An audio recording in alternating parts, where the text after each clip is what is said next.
So a few weeks ago, I'm at the gym and I'm doing this one particular workout and I'm in the zone. I haven't been using headphones or AirPods lately, so I'm just in the zone in my own mind, I'm thinking, and it's just a great vibe in the gym. I'm feeling the workout, everything's rolling.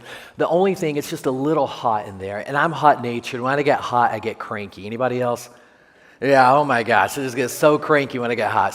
But I'm crushing this workout, it feels great, and I'm weaving between these machines. And there's an etiquette at the gym where you want to make sure you're aware of other people working out. So I'm working out and I'm going to switch machines. So as I'm doing this maneuver, I'm fully aware where everyone else is. I'm taking into consideration where everyone else is working out, what's going on, how they're maneuvering the weights. I want to make sure I'm safe because some of the machines and weights are really closely placed toward one another. So as I weave in and out, these two guys, and you can tell they're not focused on anything.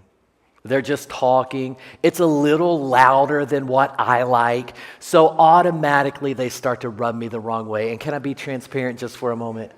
If you're anything like David Green, can you just look at some people and know, I don't like them?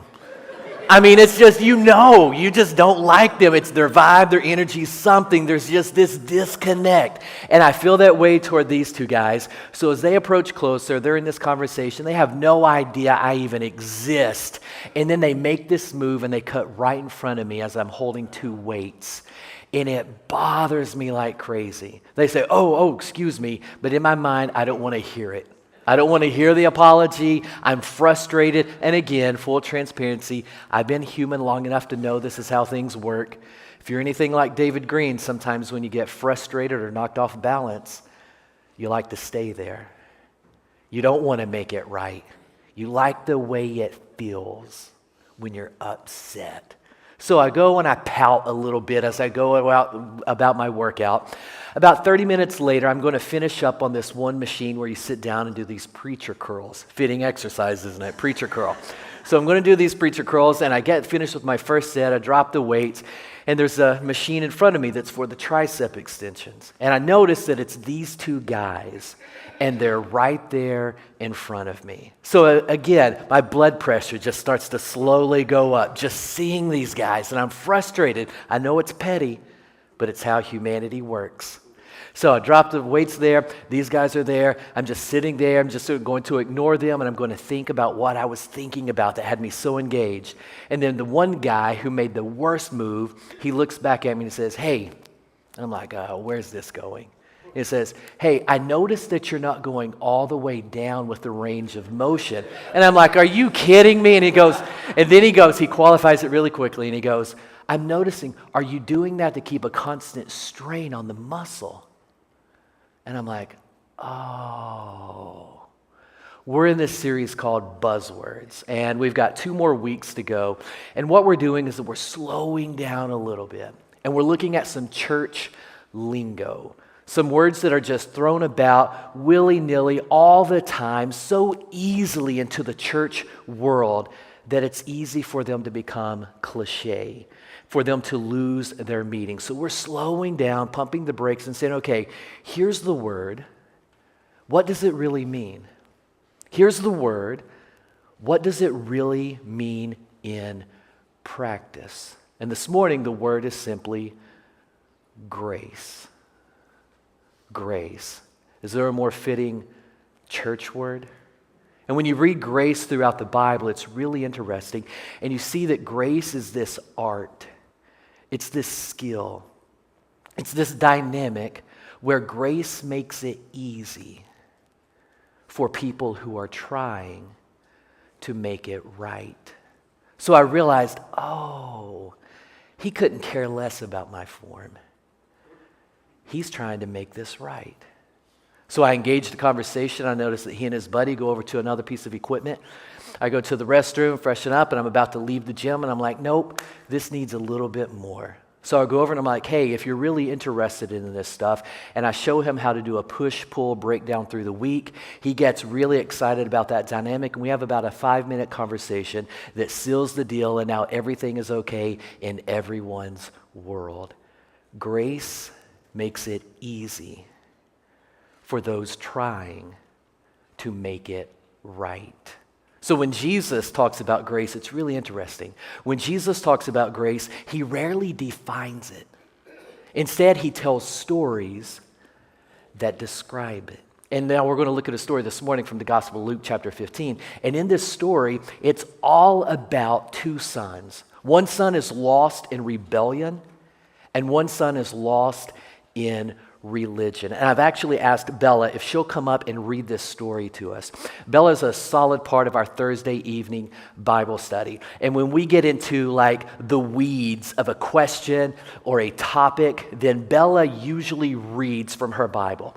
Bella doesn't have the NCV or the NIV or the King James Version. Bella has a translated paraphrase. It's called The Message. So sometimes we get into the weeds with a really deep topic, or we have a great question that pops up when we're just a little unsure about how this should be spoken of in modern language. So the Message version, if any of you use it, tries to paraphrase scripture so that it sounds just like us talking. So before we get into this story, I want Bella to read it from the Message, and I want you to hear this story that Jesus tells to describe grace. Sorry, I'm half blind. Hold on. Then he said, "There was once a man who had 2 sons. The younger said to his father, 'Father, I want right now what's coming to me.' So the father divided the property between them. It wasn't long before the youngest son packed his bags and left for a distant country. There, undisciplined and dissipated, he wasted everything he had. After he had gone through all his money, there was a bad famine all through that country, and he began to hurt. He signed on with a citizen there who assigned him to his fields to slop the pigs. He was so hungry he would have eaten the corn cobs and the pig slop, but no one would give him any. That brought him to his senses. He said, 'All those farmhands working for my father sit down to 3 meals a day, and here I am starving to death. I'm going back to my father. I'll say to him, Father, I've sinned against God, I've sinned before you, and I don't deserve to be called your son. Take me on as a hired hand.' He got right up and went home to his father. When he was still a long way off, his father saw him, his heart pounding. He ran out, embraced him, and kissed him. The son started his speech, 'Father, I've sinned against God, I've sinned before you, I don't deserve to be called your son ever again.' But the father wasn't listening. He called to the servants, 'Quick, bring a clean set of clothes and dress him. Put the family ring on his finger and sandals on his feet. Then get a grain-fed heifer and roast it. We're going to feast. We're going to have a wonderful time. My son is here, given up for dead and now alive, given up for lost and now found.' And they began to have a wonderful time. All this time, the older son was out in the field. When the day's work was done, he came in. As he approached the house, he heard the music and dancing. Calling over one of the houseboys, he asked what was going on. He told him, 'Your brother came home. Your father has ordered a feast, barbecued beef, because he has him home safe and sound.' The older brother stalked off in an angry sulk and refused to join in. His father came out and tried to talk to him, but he wouldn't listen. The son said, 'Look, how many years I've stayed here serving you, never giving you one moment of grief. But have you ever thrown a party for me and my friends? Then this son of yours, who has thrown away your money on whores, shows up, and you go all out with a feast.' His father said, 'Son, you don't understand. You're with me all the time, and everything that is mine is yours. But this is a wonderful time, and we had to celebrate. This brother of yours was dead, and he's alive. He was lost, and he's found.'" Thank you, Bella. Thank you. Thank you. I don't know what caught your attention in that story, but right off the bat, what gets me is those 2 words, or those 3 words, a distant country. Now, hear me out on this. Knowing what we do about parables, it's highly likely that this idea of distant country, since it wasn't qualified in the text, is less about geography Distant country is not just geographical, it's spiritual. In other words, the son would not have left home if he wasn't already gone. So did you see how he got it half right? He goes and he just squanders his life. And then we step into the story where the text says, he came to his senses. And there's usually moments throughout the day or the week, maybe a few weeks, where you and I were going through something. We're exploring life, where life is just happening. And then you just have that wave of wisdom. There's this intense insight. And for maybe just a fleeting moment, you come to your senses.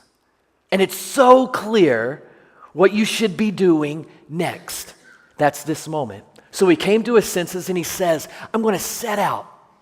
I'm going to go back to my father, and here's what I'm going to say. Father, I've sinned against you. I get it, Dad. I've messed up and I got it all wrong. I've sinned against heaven, I've sinned against you, and I'm no longer worthy to be called your son, so make me like one of your hired servants. That's how he's processing it. But grace makes it easy for those trying to make it right. A couple of weeks ago, we had our annual pool party at the Berea Pool. It was fantastic. There was a turnout. We had some of the soccer team that Kathy knows come by too, so there were about 70 plus of us there, and about half of those were Madison Hills people. It was just a great turnout. I think we have some cool pics up here. Just, Chris, I love that. Yeah, it was good to see you on stage today too. There's Ashley judging me. Yeah, there's some of our volunteers. Some of our youth. Me and Cole destroyed. Are any of them here today? No. Me and Cole, just so you know, destroyed Case and Chase and Spike Ball. Tim, will you spread the word? Yes. Okay, we destroyed them. And then we actually got to see Abby via FaceTime. So, Dursons, Kathy, Joe, thank you so much for making that happen every single year. It was a phenomenal turnout. Just a great time. So, and the water was cold and there were still crazy people in it. Like, oh, it's so cold, but people get in anyway. So I got to talking with Joy at this party, and we're having this great conversation. And we're talking about the cool things that are going on here at Madison Hills and the power of a local church. And as we do, my mind shifts to my friend Donnie that I've told you all about. And we have this really good conversation about Donnie, and we land on two conclusions about him. But before we get there, let me revisit my friend Donnie with you just for a moment. Donnie and I went to elementary school or grade school, whatever you call it. We graduated 8th grade together. High school, we went to totally different high schools. So about 15 years after 8th grade graduation, I see Donnie for the very first time. Southern Wholesale.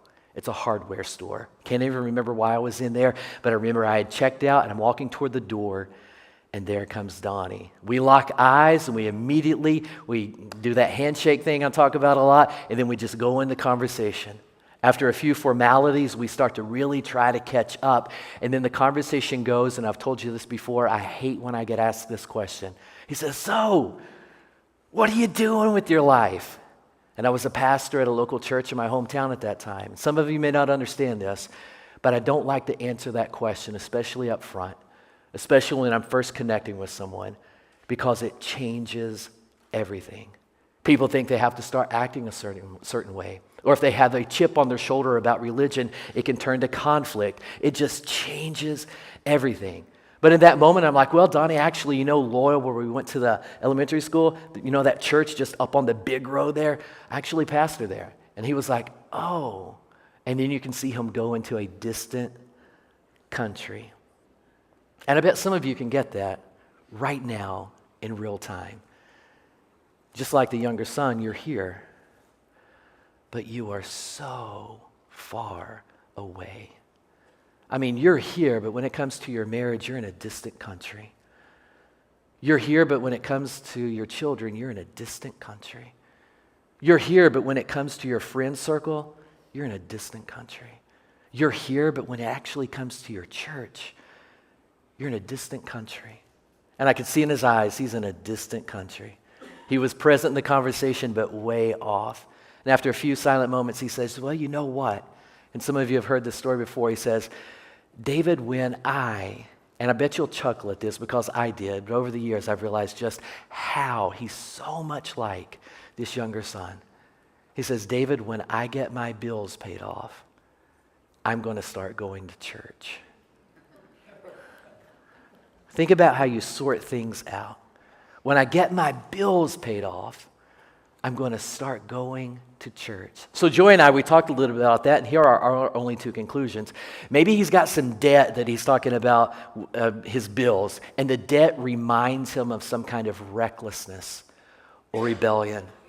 Or maybe, just maybe, he doesn't have any freed up funds, so he feels like he can't give. So he doesn't want to come to a local church if he can't give.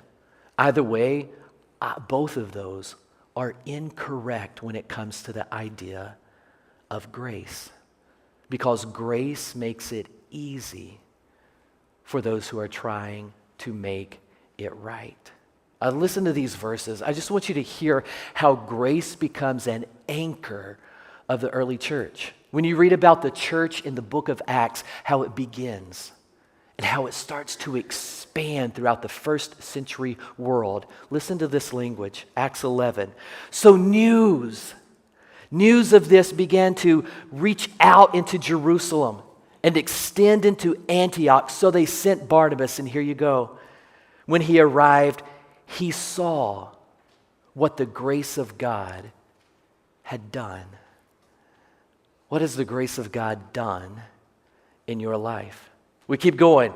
Acts 13. When the congregation was dismissed, many of the Jews and the devout converts to Judaism, they followed Paul, they followed Barnabas, who talked with them, and get this, urged them to continue in the grace of God. Are you continuing in God's grace? Acts 14. So Paul and Barnabas spent considerable time there, speaking boldly for the Lord and confirming the message of grace. This was the topic of the first century church.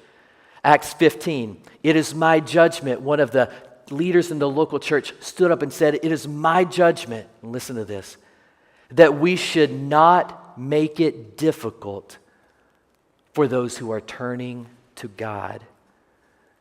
Did you hear that? They're talking about grace, grace, grace, and then the conclusion is we shouldn't make it difficult for people who are turning to God, because grace makes it easy for those who are trying to make it right. And this is what sends the older brother, as Bella read about, this is what sends the older brother into a literal, full-blown meltdown. And I would bet a lot of someone else's money that you and I could step into the story right now if we're being fully transparent. Why wouldn't the older son be upset? His father has been shamed. The younger son asked his father to divide the inheritance, and he did. He divided the inheritance, and that decision has divided the family. The father has been shamed. Why in the world would he reward his son for this reckless behavior? One word. It's not a reward. It's grace. Now, some of you step into that story right there and you're like, but he's got a point, right? Well, let me tell you a little story because I want you to know how this grace stuff, it has a little bit of a boundary to it that we bounce off of. So when I was a student at Johnson in Knoxville, Tennessee, I'm in one class, Dr. Reese, he's one of the student favorite professors, just a phenomenal guy, so engaging, just fantastic. Every student wanted to sign up for any class he taught. So near the beginning of one class, the class that ended before us, we're coming in. As we're getting settled, we notice that he and another student are having a very lively conversation.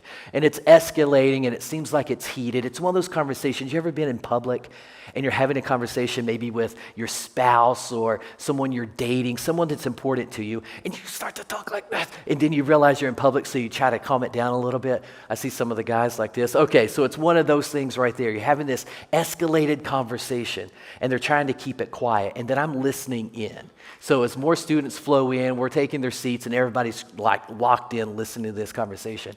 And then the student says, but you don't understand, I was sick. And literally, I can show you the receipts. My car, I had to take it to the garage. And I can give you the receipts from text messages. She was sick and I had to go out of town. And I think he had 2 or 3 more instances that took him away from class. So he was asking Dr. Reese, he said, so give me some grace and just allow this to be okay. Well, Dr. Reese, in the conversation, we deduced that this kid had missed about 10 classes. So the professor didn't want to give him any extra makeup work because he had missed nearly 10 classes. So the student's like, I just need some grace. And then Dr. Reese says something that just stalled every one of us. He says, did you read the syllabus? The student said, yeah. He was like, did you see that you are allowed 2 absences? No questions asked. You get up, you feel bad, go back to bed. You get up, you're not feeling class, skip. You get up, you want to travel somewhere, go for it. You get up, you just want to watch Netflix, go for it. 2 absences, no questions asked, and then he drops this line, he says, grace has already been built into the system. Now you're trying to manipulate the grace. Listen to these words. Romans 6, what shall we say then? Shall we go on sinning so that God's grace gets bigger and bigger and bigger? By no means. We who have died to sin, we can't live in it any longer. So grace makes it easy to come back and make things right. But if you're not trying to make things right, grace gets complicated. And maybe that's where some of us are. Grace is fully available for those who are trying to make this right. It makes it easy for you to make it right. But once you start to try to abuse it, to misuse it, that's where it gets complicated. So you continue reading in Scripture verses like this. It is by grace you have been saved, 100%, no doubt. Salvation unlocked. You have been saved by grace, comma, through faith. Salvation occurs when God's grace intersects with your faith. Salvation is produced. 1 Corinthians 15:10. God's grace to me, listen to this, God's grace to me was not without effect. Paul says it changed me. So it's so easy for the younger son to come back. But do you think the father's going to divide the inheritance again? Do you think he's going to let the son go away again and come back just the same? There'll be a different conversation. Just like the Acts church, we grow in grace, we continue in it, we learn the understandings of it, the metrics of it, how it works, so that it's actually affecting change in our life, and we're not just trying to get him to change for us. It's his grace that is actually changing us. Good? On the same page there? I want you to see those parameters for grace. Well, what's really cool is that this story goes on. It has a really cool ending. So as we step back into the story, the father actually sees his younger son coming back, and these are the words we read. So he got up after working through this. You know what? Just like Donnie. He's in a different country, far away, distant country. How am I going to do this? He settles on his decision. So he gets up and he goes to his father. And while he was still a long way off, his father, and notice how grace operates in this context. His father saw him. Isn't that just so special? His father saw him. Man, I could just drift into the weeds for a few moments. As a pastor who has had the privilege of doing countless hours of pastoral counseling with fine folks like you, who pull back the curtains and allow me to see behind the scenes of what goes on in your lives. Some of the struggles you have, what you're sorting through and trying to figure out. One of the biggest gaps in humanity is that we just don't have people who see us, people who listen to us, people who take an interest in us. It's a huge gap, and I bet some of you feel that this morning. He saw him, and he was filled with compassion. And now your study Bibles will probably make a big deal about this. That word compassion is one of the most intense words in your entire Bible.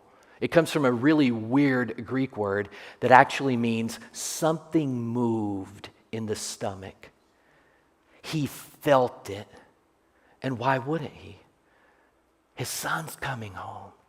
And he sees him, and like Bella noted earlier when she read the text, he was dead, and now he's alive. He was lost, and now he's found. He feels this. And that's why I love that Jesus didn't say he hugged him. He's filled with compassion, so he ran to him. He takes the initiative, and then he throws his arms around him. Isn't that great? He doesn't say he hugged him. He threw his arms around him, and I bet he sobbed like crazy. And then he kissed his boy. He's back. Oh, that's powerful. And it's this scene that upsets the older son. The older son, maybe like some of us this morning, we don't understand grace. That it makes things easy for those who are trying to make things right. So Justin, you here? Where are you, Justin? Yeah, I see you there, half asleep. Okay, I'm just kidding, just kidding. Justin and I had this great conversation about a week or two ago. He is a huge Messi fan, so when the soccer stuff was going all on, we're texting a little bit, and he asks me this question because he knows I'm a huge Jordan fan. You know, Jordan no longer plays, but he has his own brand now that's just like distinct from Nike. It used to be Nike held the Jordan, but now Jordan's logo is just its own thing. So Justin was asking me, who's the bigger GOAT? Who's the bigger greatest of all time? Is it Messi or is it Jordan? And I quickly responded, oh, it's Jordan, no doubt. And then he starts shooting me all these details to make the argument that it's Messi. And every time I get these texts, I'm just rolling my eyes, okay? Like, there's no way, Justin, okay? It's not it. So he sends me this photo of Messi's trophies, and he's got a few there. And then I send him one of Jordan, and there's like a bunch more. And I think it was something, how was it? Like, Messi's played for how many teams, Justin? 3. And like 19 trophies, something like that. And Jordan played for 1. And he had like 20-some trophies. Yeah, okay. I just couldn't remember. I didn't want to misquote or anything like that. But anyway, then he sends me, was that next picture really AI? Okay, he sends me this AI image, and Messi has like 100 trophies. It's crazy. And I'm like, okay, so then we start breaking down statistics. And I don't know if you know about soccer, but not everybody scores in a soccer game. And sometimes the score is 1-0, right? So I send Justin a text. I'm like, okay, over his career, Messi averaged like 1.1 points per game. Jordan averaged 30. That should be it right there, okay? So we keep this going. But anyway, Justin acquiesces, he concedes that Jordan is the bigger GOAT. And he does so because of one specific detail. He sends me a picture of Messi, and he says, this right here is your best proof. And I don't know if you catch it or not, but here is the GOAT Messi actually wearing the Jordan brand. Okay, so that's it, and that seals the deal. He's literally wearing Jordan. Okay, come on. So now by a show of hands, who's the GOAT of GOATs? Is it Jordan or Messi? Jordan? Okay. Just by a show of hands, who doesn't care? Okay, yeah, I figured. Okay, I figured. All right. But it was such a good point. It's such a good move. He's literally wearing it. So it's so cool in this story that this speech the younger son has sorted out, realizing he came to his senses. And here's what he's going to tell his father. As soon as he reconnects with his father, after that embrace, when his father pulls away and probably has his hands on his shoulders, he's like, my boy, let me just look at you. Let me see you. And he's standing there. The son starts to launch into this rehearsed speech. And as you read the text, it's like the dad doesn't even listen. Doesn't even hear his son speaking. Instead, he starts talking and he says, quick! Bring the best robe and put it on him. put a ring on his finger, sandals on his feet, dress my boy. And this was attire that would demonstrate that he is the Father's son. Like he's literally wearing his Father's grace. You know, you look around this room, and every single one of us who follow Jesus, we're literally wearing his grace. He has made it easy for every single one of us who are trying to make it right. You're saved by grace through your faith. You know, when the band comes up here, I want to leave you with one thought. They're going to come up and they're going to sing some more. I hope you worship. And whatever that looks like for you, I hope you engage it. Because this is an opportunity unlike any other opportunity you'll have throughout the week. You may not have another opportunity to gather with people who actually understand what you believe. Like the stuff you've bought into about the Bible, these people believe it too. So you're surrounded with people who have experienced grace. And that may not be true with some of the people you're going to spend the majority of your time with this week. So you have an opportunity right now to engage that in the power of that moment. Not just to get caught up in a moment, but the power of a moment like this, where you're reminded of who you are, what your life is all about, who you wear, who you belong to. As Jesus sets these parables in motion in Luke 15, he actually sets up why he's telling them. So as he tells this parable, he poetically explains why Madison Hills exists. And it's for one reason. So that people like you, people like me, we can come home. God, we thank you for making it easy for us when we're trying to make it right. Some of us are giving it all that we've got right now. So thank you for being fully available in a moment like this to meet us exactly where we are so that your grace can intersect with our faith and make something happen that we couldn't have made happen on our own. God, you're good. And in a moment like this, maybe there's some of us that need to come home. Thank you for making that easy for them right now. Through your Son, Jesus, we pray and we praise you. Amen.